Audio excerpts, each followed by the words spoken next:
जो डॉक्टर असतो त्याला सगळं माहिती असतं खेडेगावातल्या डॉक्टरला, कोणाच्या घरात काय आहे काय नाही.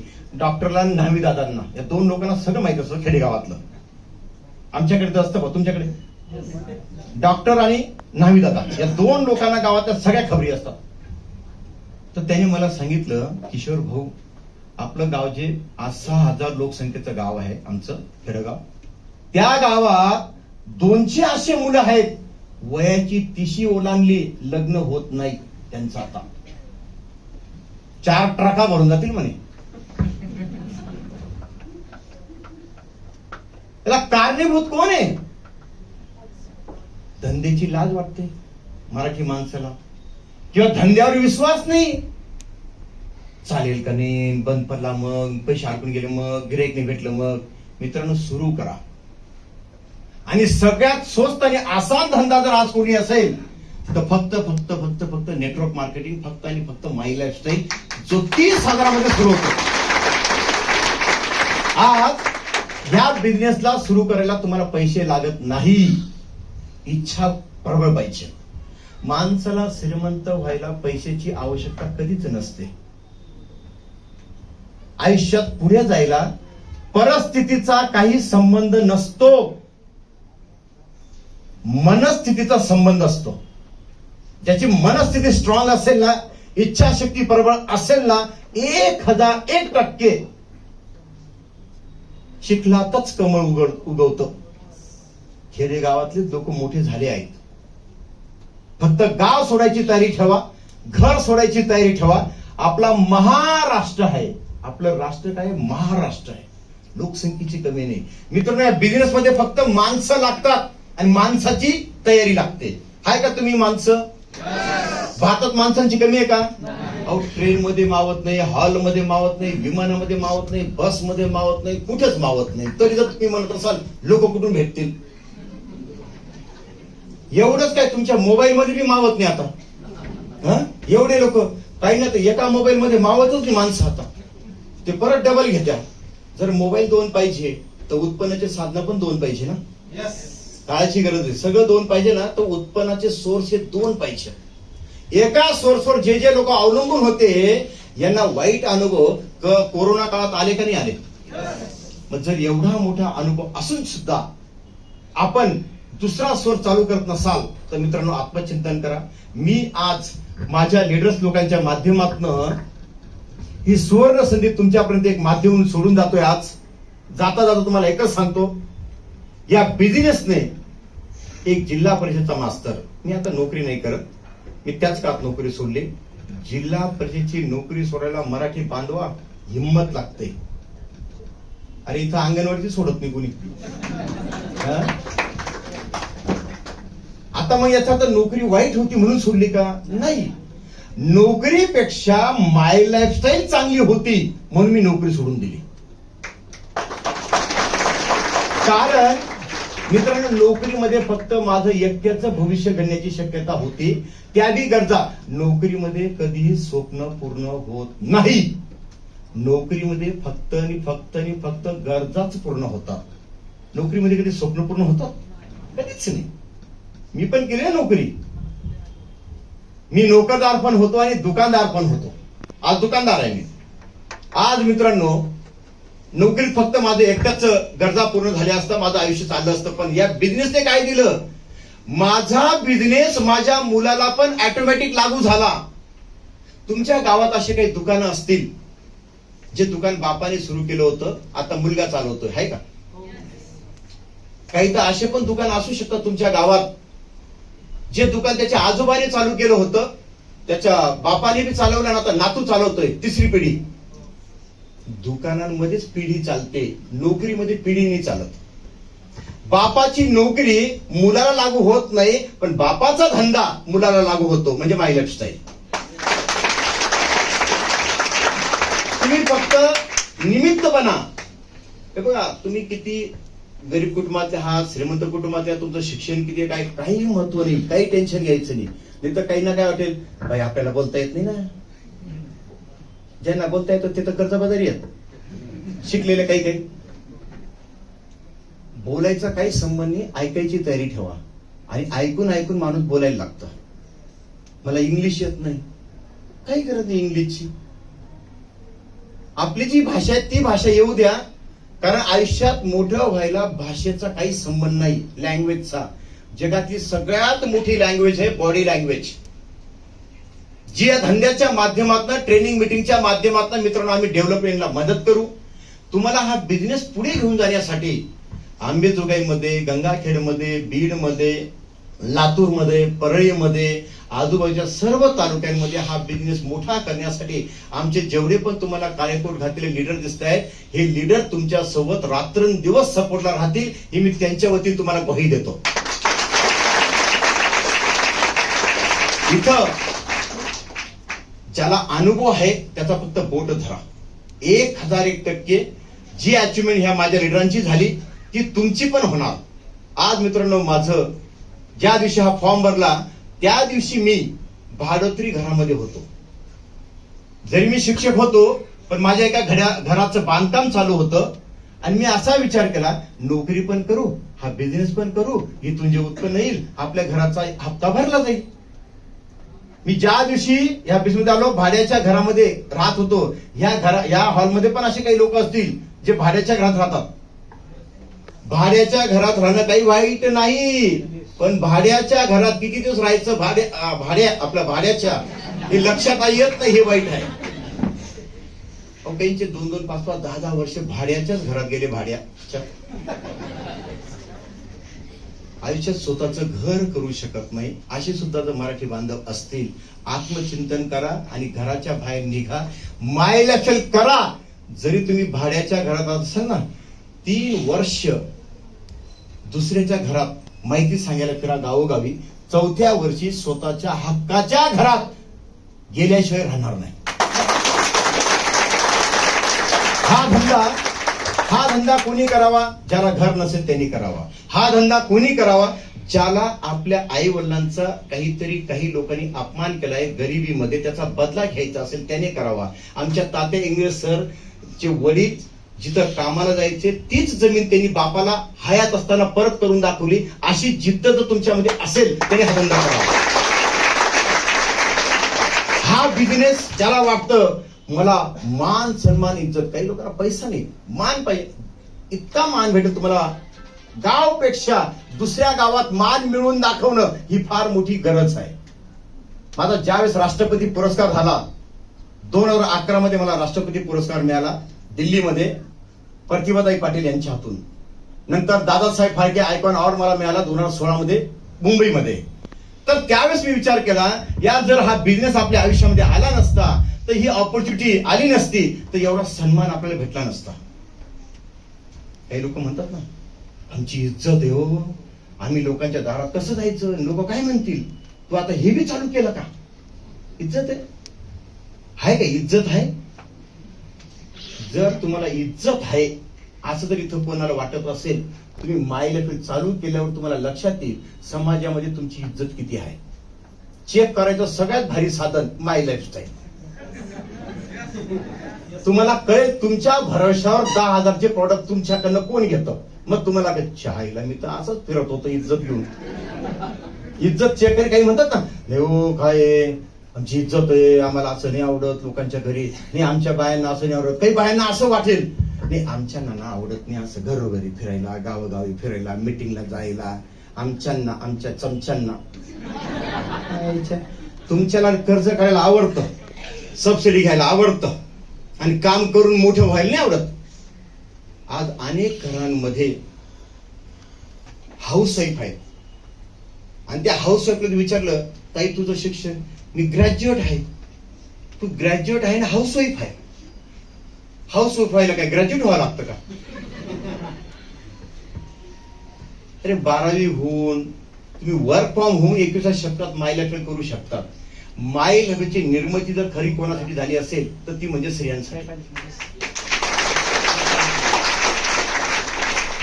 आज आपल्या कंपनीमध्ये जवळजवळ सर्व प्रोडक्ट हे स्त्रियांशी निगडीत आहेत. सौंदर्य प्रसाधने स्त्रियांशी निगडीत आहेत, काही गायनेक प्रॉडक्ट स्त्रियांशी निगडीत आहेत. आणि एक बाई दुसऱ्याला सांगून अशा अनेक स्त्रियांचे मोबाईल असतात, त्याचे स्टेटस ठेवतात, फेसबुकला आहेत, व्हॉट्सअपला आहे, इंस्टाग्रामला आहेत. तिथं जरी आपण या प्रॉडक्टचे स्टेटस ठेवत राहिले तर त्याची जाहिरात होणार. 4 लोक तुम्हाला उत्सुकतेपोटी विचारणार, बाई तुझ्या स्टेटसला काय फोटो येते? तर तिला सांगायचं भेटायला येते आणि सांगते जय माय लाईफस्टाईल. 2 पैसे कमवणं वाईट आहे का? 2 पैसे कमवण्यासाठी 2 शब्द बोलणं काय कठीण आहे? 2 घरी जायला काय लाज वाटते? पहिली गोष्ट तर धंद्याची लाज नसावी. लाज असली पाहिजे तर कर्जबाजारीची. काही लोक आयुष्य कर्ज काढून काढून जगतात. घराच्या बाहेर निघा, पैसे कमवायला फार साधन आहेत. कष्ट करायला निकर तुक्याला काही साधन नाही. निकर तुक्याला सगळं संपलंय. सगळं संपलं. सरकार बरोबर नाही, गावातली माणसं बरोबर नाही, घरातली माणसं बरोबर नाही, त्याला बायकोही बरोबर नाही, पोरबी बरोबर नाही, त्याचं काहीच बरोबर नाही. निकर तुक्याला. आणि जो उमेदी आहे ना त्याला सगळं सकारात्मक दिसतं, सगळं पॉझिटिव्ह दिसतं. यस सर, मी करणार, मी विजेता होणारच, मी जिद्दी पाहिजे, महत्वाकांक्षी पाहिजे, प्रबळ इच्छाशक्ती पाहिजे. आणि ह्याच जोरावर मी जेव्हा घराच्या बाहेर पडतो ना मित्रांनो, तर एकच, मी माझ्या खानदानातला पहिला फॉरेन ट्रिप आहे चिवड. मी माझ्या खानदानातला, आज माझ्या पूर्ण खानदान नातेवाईकांमध्ये सगळ्यात मोठी कार आज माझ्याकडे, सगळ्याचं संपत्ती पण आज माझ्याकडेच आहे. आणि भूतकाळामध्ये सगळ्यात गरीब मीच होतो. जी नातेवाईकांनी भाऊबंधांनी गरीब असताना आई वडिलांचा जो काही कारणास्तव अपमान केला होता, हा अपमानाचा बदला म्हणजे माय लाईफस्टाईल. मित्रांनो, आज मी मास्टर माणूस 25 देशांचा प्रवास करून आलो. मी तो आंबेजोगाई गंगाखेड परळी फिरत. Malaysia, Thailand, Singapore, Indonesia, Dubai, France, Germany, Kuwait, Sri Lanka, Nepal, Baku, असे अनेक देश फक्त आणि फक्त या कंपनीमुळे. खूप लाईफला जगलो आणि खूप जगणार आहे. माझं युनिव्हर्सला, ब्रह्मांडला कमांड दिले मी की मला या बिझनेसच्या माध्यमातून 100 करोडचं मालिक बनायचंय. आणि मी बनणारच.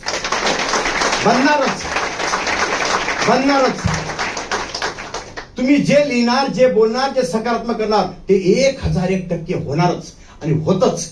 आणि मित्रांनो, नुसतं आज माझ्याकडेच घर, गाडी, बंगले आहे, माझ्याकडे सर्व आहे. BMW आहे, ऑडी आहे, स्कोडा आहे, सायबरस्टर आहे, क्रेटा आहे. आधी भाड्याच्या घरात होतो, आता माझे घर भाड्याने आहेत. शॉप आहेत, जमीन आहे, फार्म हाऊस आहे, शोरूम आहेत. तर काही वेळेस तर मला आणि माझ्या पोरांनाच आठवत नाही आपल्याकडे काय काय आहे. ते फायली पाहूनच आठवत, हा हे बी आपलंच आहे. तर मित्रांनो, तुमचं पण होणारच. फक्त आयुष्यात तुमच्याकडे मागचे जे 5 वर्ष केलं काम, ते जर पुढचे 5 वर्ष केलं तर काही बदल होणार आहे का? तेच राहील ना. जे काम तुम्ही मागचे 5 वर्ष केलं तेच पुढचे 5 वर्ष केलं तर तसं जाणार. पण पुढचे 5 वर्ष जर माय लाईफस्टाईल केलं तर तुमच्या खानदानातला सगळ्यात इज्जतदार माणूस जर कोणी असेल तो माय लाईफस्टाईल करणार असतो. आणि आता इज्जतदार काय म्हटलं माहिती? एकदा पैसा आला ना इज्जत वाढते. त्याला विचारून लग्नाची तारीख काढतात. अहो तू आहे ना, तुझी तारीख बिरीख काही ब्लॉक नाही ना, कुठं बिझी नाही ना? 26 नोव्हेंबर बर का, आजपासूनच लिहून ठेव. गावातल्या मजुराला विचारून कोणी लग्नाची तारीख काढतं का? पण त्या खानदानात, त्या भाऊबंदीत जो मोठा माणूस असतो ना, त्याला पहिला फोन करता, ही तारीख धरायची, तुझी तारीख कुठे बुक नाही ना? इज्जतदार, पैसा आला आणि पैसा चांगल्या मार्गाने कमवायचा, जो माय लाईफस्टाईल आहे. हे बघा, कष्ट करून शेतीतून पैसा येतो. परंतु मित्रांनो, आज 80% आजही लोक कर्जबाजारी आहेत. आपल्याला शेती करायची जर हौस आहे ना, ती शेती करता करता माणसांची शेती करा, तुम्ही सगळ्यात मोठे श्रीमंत होणार. तुम्ही शेतकरी, कोथिंबीर किंवा मेथी किती दिवसात तयार होते? शेतामध्ये कोथिंबीर किंवा मेथी किती दिवसात तयार होते? 1.25 महिन्यात. बाजारात आपण नेऊन, आपण जी 1.25 महिन्यात बनते ती बाजारामध्ये आपण स्वतः होलसेल मध्ये विकून मोकळे होतो का जुड्या बांधून बांधून बांधून बाजारात गुजरीत विकतो? होलसेल. वेळ आहे का आपल्याकडे? बांधा होलसेल मधून मोकळा. 1.5 महिन्याची कोथिंबीर किंवा मेथी होलसेल मध्ये 1.5 तासात विकतो का नाही आपण व्यापाऱ्याला? आता जो व्यापारी घेतो तो काय त्याच्या धाब्यावर लावायला घेतो का? तो कशाला घेतो? हॅलो अ बाया, हा? जो शेतकरी 1.5 महिने पिकवतो, 1.5 तासात विकतो, आणि तीच जुडी, तीच मेथी कोथिंबीर एक व्यापारी घेतो आणि तो काय करतो? 1 बाय 1 विकतो, रिटेलिंग मध्ये विकतो. तो रिटेलिंग मध्ये पैसा सगळ्यात जास्त कोण कमवतो? याने केले 1.5 महिना कष्ट आणि त्याने केले 1.5 दिवस कष्ट. 1.5 महिन्यावाल्यापेक्षा 1.5 दिवसाला भारी. पिकवणारा मोठा का विकणारा मोठा? मुलांना काय शिकवलं पाहिजे? काय शिकवलं पाहिजे? विकायला शिकवा. मारवाडी बांधव, सिंधी बांधव, पंजाबी बांधव विकायला शिकवतात, आपले पिकवायला शिकवतात. ज्याला विकता आलं त्याला खरेदी करता आलं. आजही मोठ्या मोठ्या व्यापाऱ्यांच्या शेती आहेत, ते करायला येत, पण संपत्तीत आज जर बघितलं मित्रांनो, शेती संपत्ती म्हणून ठीक आहे, उत्पन्न म्हणून कठीण आहे. आणि ही जी माणसांची शेती, माय लाईफस्टाईल पण शेतीच आहे, पण ही माणसांची शेती मित्रांनो, ही माणसांची शेती करा. एका माणसामार्फत दुसरा माणूस, दुसरा माणूस, तिसरा, असं बागायत म्हणतो. बघा माझं किती बागायत आहे, 250 लोकांचं बागायतदार आहे मी. एकदम पाणी कधी आटत नाही. आज पैशांची कमी नाही. खूप घनोपचो विचारांच्या पलीकडे. तुम्ही विचार पण नाही करा माझ्या उत्पन्नाबद्दल. पण मित्रांनो, हे रातोरात नाही होत. जसं एक झाड लावलं ते लगेच दुसऱ्याची फळ देतं का? एक नारळाचं झाड असेल तर सर्वसाधारणपणे किती वर्ष लागतं त्याला फळ यायला? आंब्याचं झाड लावलं, सर्वसाधारण त्याला किती वर्षात फळ येतात? धंदा सुरू केल्यावर त्याची प्रगती किती वर्षात येते? आहे का तयारी आहे? तेवढी आहे तुमच्याकडे? 5 वर्षात. धंदा हा झाडासारखा आहे, त्याला वाढायला वेळ लागतो. जर तुमची मानसिकता असेल आणि एकदा जर का नारळाचं, आंब्याचं झाड वाढलं, त्याचे फळ फक्त जो लावतो तोच खातो का? त्याची पुढची पिढी पण खाते ना. धंद्याचं असंच असतं. 2-5 वर्ष इथे जे बाप आहेत ना, त्यांच्या घरात पण तेजस आयरे असेल. मुलं आहेत तुम्हाला? मुलं झाली तुम्हाला? त्या मुलांसाठी काय करताय? आम्ही काय करायचं? त्याला जन्म दिला आणि एवढं. आपल्या आयुष्यामध्ये मायेसारखी सुवर्ण संधी आली. माझ्या मते इथं माझा मुलगा येऊन गेला काही महिन्यापूर्वी, तेजस आयरे आला होता ना आंबेजोगाईला. त्यातून तुम्ही काही जण नसाल. आज मित्रांनो, ह्याच माझ्या बिझनेसमध्ये माझे मुलं पण कंटिन्यू झाले. बापाचा धंदा मुलाला लागू झाला. तुम्ही मायलेफी सुरू करा. तुमच्या पण मुलांना हा मायलेफी बिझनेस लाखो करोड रुपये कमवून देणार तुमच्या निर्णयामुळे. तुम्ही निर्णय घेणं गरजेचं आहे. मी जर त्या काळात निर्णय घेतला नसता तर आज माझ्या फॅमिलीचं एवढं मोठं कल्याण असतं, माझ्या मुलांचं एवढं मोठं कल्याण असतं. आजही त्या काळात माझे मास्तर भेटतात आणि त्यांचे पोरं आमच्या पोराला भेटतात.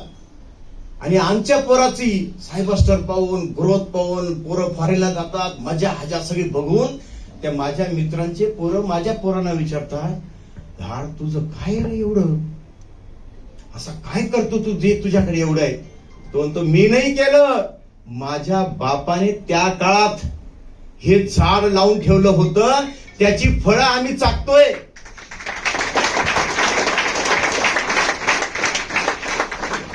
मग माझ्या मुलाचं ऐकून माझ्या मित्राचा मुलगा माझ्या मुलाला म्हणतात, ज्यावेळेस तुझा पप्पा, तुझा बाप आंब्याचं झाड लावत होता, त्यावेळेस माझा बाप काय सूळबाबू लावत होता का? संगत तशी पंगत. आयुष्यात तुम्हाला एक चांगली संगतीने हा बिझनेस दिला आहे. सुवर्ण संधी तुमच्या दारात आली आहे. हा श्रावण महिन्याची सुरुवात आहे. महादेवाचा जो आशीर्वाद आहे. माइंड हा टाइमपास, पूर्ण फसवणूक, डोक्यात विचार जर मराठी माणसाला येत असेल ना, याच्या दारात कितीही लक्ष्मी येऊ द्या तरी अवदसाच वाटते. हे सगळ्यात मोठं दुःख आहे मराठी माणसाचं. माइंड सुवर्ण संधी आली ना, हा ना बाई, वाटतं तर खरं सुवर्ण संधी, पण नाही चालली. मग अरे चालतं खरं, लग्न होण्याच्या आधी विचारतो, पोरं होतील का? पण तू लग्न तर कर, ते पुढचा प्रश्न पाहू. माय लाईफ मध्ये पैसे नाही येणार, पैशाचा पाऊस पडणार आणि तुम्ही एक दिवस म्हणणार पैशाची बारिश हो रही है. तुमच्या ज्या पण गरजा असतील, जे पण स्वप्न असतील, बिंदास घरी जाऊन लिहून टाका. आणि पुढच्या काही वर्षाच्या वेळेस मी अंबाजोगाई येणार, त्यावेळेस तुम्हीच सांगणार की सर तुम्ही जे लिहायला लावलं होतं माझ्या गरजा आणि माझे स्वप्न ती पूर्ण झाली, तुम्हाला अस्तित्वात दिसतील.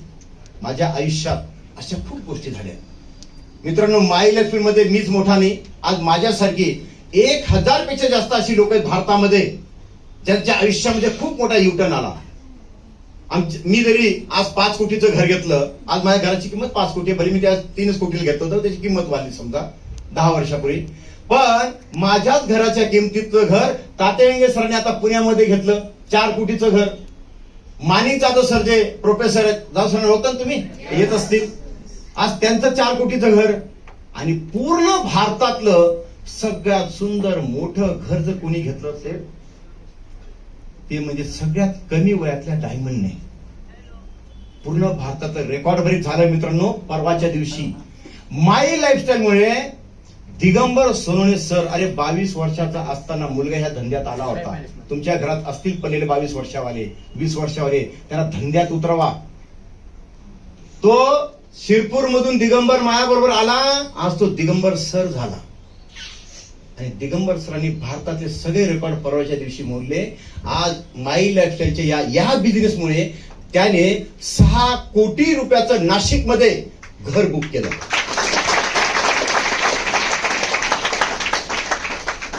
हजारातनं थोडं बाहेर या, हजारातनं बाहेर या, लाखाच्या दिशेने पावलं टाका आणि करोडच्या दिशेने उड्डाण भरा. मी तुमच्या सोबत आहे. Time to time life time मी येणार आहे. माझी मुलं येणार, माझी लीडर्स तुमच्या सोबत आहेत. यांचा विश्वास आमच्यावर, तुमचा विश्वास तुमच्या गावातली जी लोक आहेत त्यांच्यावर विश्वास ठेवा. मी तुम्हाला जाता एक सुवर्ण संधी म्हणून एक स्टोरी आहे ती सांगतो.